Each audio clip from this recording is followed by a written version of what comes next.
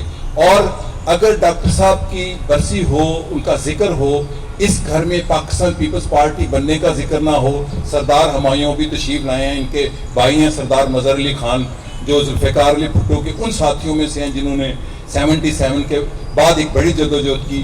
یہ وہ گھر ہے جہاں پاکستان پیپلز پارٹی بنی. 220 کے کتنے نمائندے تھے، یہ وہ لان ہے. اور پاکستان پیپلز پارٹی کے بارے میں جو دنیا میں ریسرچ ہوئی ہے ویسٹرن انسٹیٹیوشن میں کہ ساؤتھ ایشیا کا سب سے ریڈیکل مینیفیسٹو، میرے سے لوگ آج بھی پوچھتے ہیں پاکستان کیسے تبدیل ہو سکتا ہے. پاکستان میں کہتا ہوں تبدیل ہو سکتا ہے جو پاکستان پیپلز پارٹی کا فنڈامنٹل ڈاکومنٹ ہے جس کو بنانے میں جے رحیم، ڈاکٹر مبشر حسن، حنیف رامے، شیخ رشید اور اس ساری کمیٹی نے کام کیا اور یہاں یہ پارٹی بنی. اور یہ وہ مینیفیسٹو ہے جو آج بھی اس کی آج کے حالات سے تشریح کر کے پاکستان کو بدلا جا سکتا ہے. ڈاکٹر مبشر حسن اتنے انیشیٹو والے تھے، اتنے اسرٹیو تھے کہ ابھی بھی جب وہ بالکل بستر پر تھے تو میں جب آتا تھا تو کہتے تھے ایک جملہ، بتاؤ کیا کیا کارنامے کر کے آئے ہو، تو میں کارناموں کی لسٹ بناتا تھا. پھر پوچھتے کتابیں بک رہی ہیں، یہ گھٹیا لوگ کتابیں خرید رہے ہیں، کیونکہ وہ بڑے نقاد بھی تھے. میں کہا جی ہاں بس زیادہ نہیں آخری مہینوں کی، بلکہ آخری محفل جو ہوئی میں کوئی بات کر رہا تھا تو ایک دو دوست ذرا وہ آئے ہوئے تھے تو وہ نکلنے لگے. بیٹھ جاؤ پہلے فروخ کی بات سنو جو میں نے اس سے سوال کیا ہے. ڈاکٹر صاحب برابر پر آ کر ہر انسان کو عزت دینے والے اور اس کی فکری بنیاد پر اس کے سطح پر آ کے بات کرتے تھے. ڈاکٹر مبشر حسن پاکستان کے اصول پرست ہی نہیں، ایماندار ہی نہیں. یہ ایمانداری کوئی چیز نہیں، عمران خان بھی شاید بڑا ایماندار ہو. ڈاکٹر صاحب بڑے پروفیشنل اسٹیٹسمین، لیڈر، پولیٹیشین اور سوشل انجینئر تھے. انہوں نے سوسائٹی میں جو بیج ڈالے ہیں، یا آج آپ کو 30% اسمبلیوں میں بلدیاتی الیکشن میں سیٹیں نظر آتی ہیں عورتوں کی، آج عورتوں کی تحریک اور طرح ہے.